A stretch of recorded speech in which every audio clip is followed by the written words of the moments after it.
First ever factory outlet, Mukunda Jewelries, KPHP, Somajigoda, Kottapet, Khammam. నమస్తే రమ్మగారు. నమస్తే జయ. రమ్మగారు ఏదైనా మంచి స్టోరీ చెప్తారా?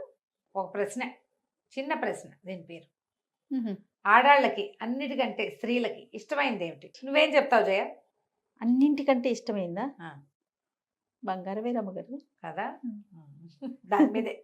అవునా? ఇప్పుడు కెమెరా పట్టుకుని మొత్తం మన ఆఫీస్లో ఉన్న అబ్బాయిలందరినీ అడుగు, అమ్మాయిలు కూడా అడుగు, అన్నిటికంటే నీకేది ఇష్టం అని అడిగితే వాళ్ళకి తెలియదు వాళ్ళకి ఏమి ఇష్టమో. ఏదో చెప్తారు, ఇట్లా బంగారం, పువ్వులు, ఆకులు, కాయలు, కవిత్వం, సంగీతం, బోల్డని చెప్తారు. అసలు విషయం అది కాదు, ఇందులో ఉంది, చెప్తా. చెప్పండి. పూర్వం ఒక రాజుగారు రాణిగారు ఉండేవారు. ఓ రోజు తోటలో వ్యాహ్యాలకి వెళ్తున్నారు. ఇద్దరు కలిసి తిరుగుతున్నారు అటు ఇటు. చాలా బాగుంది తోట. ఆవిడ ఆ పువ్వు ఈ పువ్వులు కోసుకుంటుంది, ఎంజాయ్ చేస్తున్నారు. సరదాగా సాయంకాలాలు వాకింగ్కి వెళ్ళటాలు ఉంటాయి కదా. ఏమండి, స్త్రీలకు అత్యంత ప్రియమైనది ఏమిటో చెప్పండి అని అడిగింది. అడిగితే రాజుగారు అన్నారు పువ్వులు అన్నాడు. ఏం కాదు అన్నది ఆవిడ.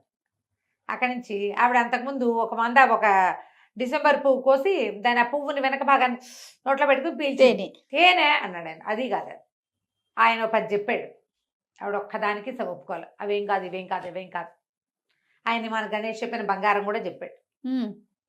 అది కూడా కదా? కాదండి ఆవిడ. సరే, అక్కడి నుంచి ఈయనకే డౌట్ వచ్చింది. ఇంత చిన్న ప్రశ్నకి సమాధానం చెప్పలేనా నేను అని చెప్పి ఈ ప్రశ్నకి సమాధానం తెచ్చాకే నీతో మాట్లాడతా అన్నాడు. ఆవిడ కూడా నాకు కావాల్సిందే దానికి ఆన్సర్ అని చెప్పి. అయిందా? అక్కడి నుంచి ఏమైంది, ఇప్పుడు ఆన్సర్ కావాలి. సభికులందరినీ అడిగారు, స్త్రీకి అత్యంత ప్రీతిపాత్రమైనది ఏమిటి? ఇలాగే గుంపులో తలా ఒకటి వచ్చింది. ఆవిడ అంది, పైన కూర్చుంది. కాదండి. ఈయన ఏం చేశాడు, రాజ్యంలో చాటింపేశాడు. రాణిగారు అడిగిన చిన్న ప్రశ్న, స్త్రీకి అత్యంత ప్రీతిపాత్రమైనది ఏమిటి? ఎవరు చెప్తే వాళ్ళకి బహుమానం. జనం అంతా తండోపతండాలుగా వచ్చారు సమాధానాలు చెప్పడానికి. అంతమందిని చూశాక రాణిగారికి నచ్చిన సమాధానం చెప్పకపోతే కొరడా దెబ్బలు తగులుతాయి అన్నారు. గుంపంతా పోయారు మొత్తం. అంతేగా, వచ్చిన వాళ్ళంతా వెళ్ళిపోయారు. దెబ్బలు తినడానికి ఎవరు రెడీ అవుతారు? రాజుకు నచ్చల. ఇదేంటి ఇంత చిన్న ప్రశ్నకి ఆన్సర్ దొరకదా నా దేశంలో నాకు? ఇలా కాదు, సభికులందరినీ అడిగాం, ఊళ్ళో వాళ్ళేమో దెబ్బలకు భయపడుతున్నారు. ఇట్లా కాదని రాజుగారు రోజు ఒక పావురాన్ని విడిచిపెడతాడు. ఆ పావురం ఏ ఇంటి మీద వాళ్తే ఆ ఇంటి వాడు సమాధానం చెప్పాల్సిందే, లేకపోతే వాడి కొరడా దెబ్బలు తప్పవు. దీనికోసం ఇప్పుడు ఈ అడ్వర్టైజ్మెంట్కి ఎంత పని ఇవి. మరి తాను చెప్పలేకపోయాడు, సామాన్య ప్రజలు ఎలా చెప్తారు? చెప్పాలి. మళ్ళీ కొరడా దెబ్బలు. ఈ ఏర్పాటంతా అయింది. ఇప్పుడు రోజు పొద్దున్నే వాకిట్లో మేడ మీద నిలబడి పావురాయి వదిలిపెట్టడం. ఆ పావురాయి అయిపోయి ఆ ఇంటి మీద ఈ ఇంటి మీద వాళ్తాం, వాళ్ళు మెమ్మే బెబ్బే అంటాం, వాళ్ళకి కొరడా దెబ్బలు, గందరగోళం, అన్యాయం. రోజులు గడిచినాయి. ఒకరోజు ఒక పేద రైతింటి పూరి గుడిసె మీద, రైతుకు తల గుడిసె మీద వాలింది.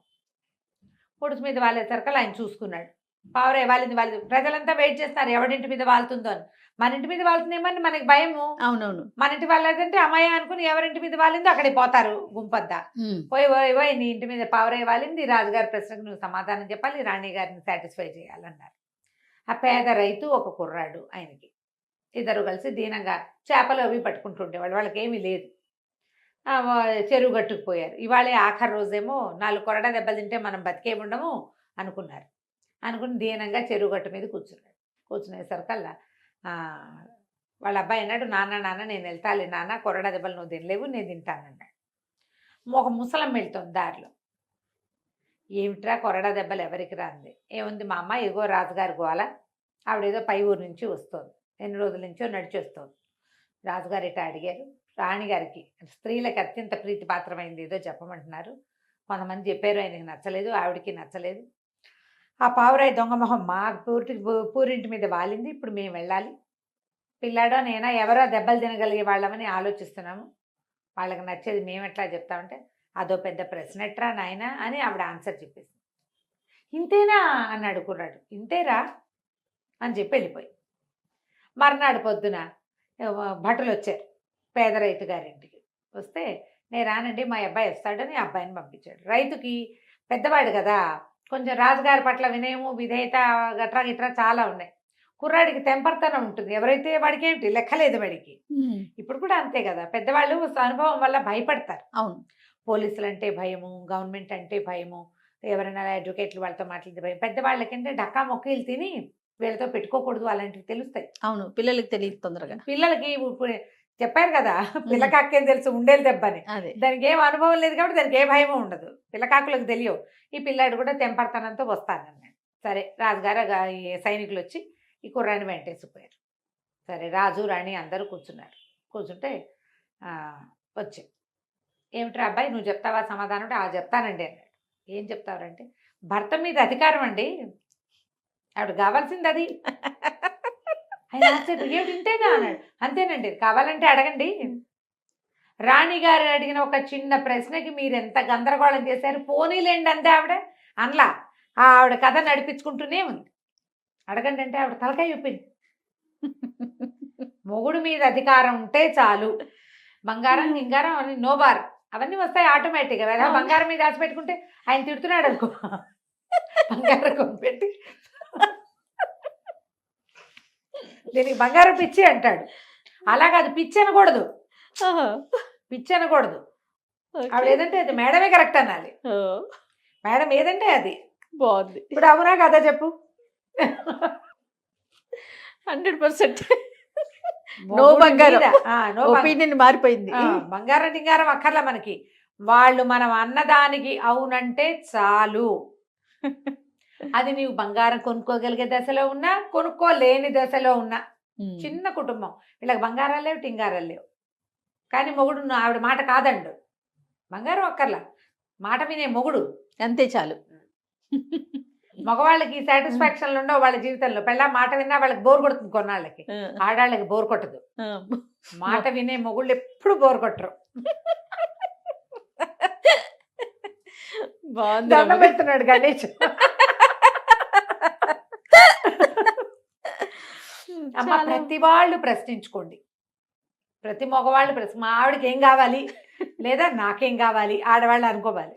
నాకేం కావాలంటే మా ఆయన నా మాట వినడం కావాలి. జనరల్ గా అసలు నేను చేసే ఏ కంటెంట్ జేపీ చూడరండి, కానీ ఈ వీడియో నేను చూపిస్తాను. మీకే స్పెషల్ ఇది అని చెప్పేసి. సో నేను కూడా డాక్టర్ గారు అసలు ఇప్పటిదాకా ఆయన యూట్యూబే లేదు ఆయన ఫోన్ లో. ఈ ఒకటి నేను చూపించండి రామ్ గారు. డెఫినెట్ గా అందరూ ఆడవాళ్ళందరూ మీ భర్తలకి చూపించండి, మీ ఫ్రెండ్స్ కి పంపించండి, దీన్ని ప్రచారం చేయండి. ఉద్యమం లాగా తీసుకెళ్దామా? బాగుంది. స్త్రీలకు కావాల్సింది ఏంటంటే మాట చెల్లుబడి, నీ ఇష్టం అనాలి, అంతే చాలు. అదొకటి చాలు. ఇంకేం ఇచ్చినా ఇవ్వకపోయినా ఏం పర్వాలేదు, వాళ్ళు ఏం ఇవ్వక్కర్లా, నీ ఇష్టం అంటే చాలు. అన్నీ వచ్చినట్టే. బాగుంది. ఈ మాట చెప్పాక రాజుగారు ఇంత గోల్ చేసింది ఎందుకు? ఆవిడ మాట కోసం. ఇప్పుడు ఇలా కావాలి ఆవిడకి, ఆవిడ ఏదంటే అది జరిపేసేదే కావాలి, అంతేనండి. సరే ఆయన మెచ్చుకుని ఈ కుర్రాడికి 4 ఎకరాల పొలం ఇచ్చి, పేద రైతుగా ఉండదురా, కొంచెం గట్టి రైతుగా ఉన్నాయన, నా కళ్ళు తెరిపించావు నువ్వు, ఇంకోసారి ఇలాంటి పని చేయకూడదు, మళ్ళాగానే ఉంటుంది రాజ్యం అంతా అని 4 కొరుక్కున్నాడు రాజుగారు. కథ కంచుకి మనం ఇంటికి. చాలా బాగుంది రమ్మగారు, సూపర్. నమస్తే అండి. నమస్తే.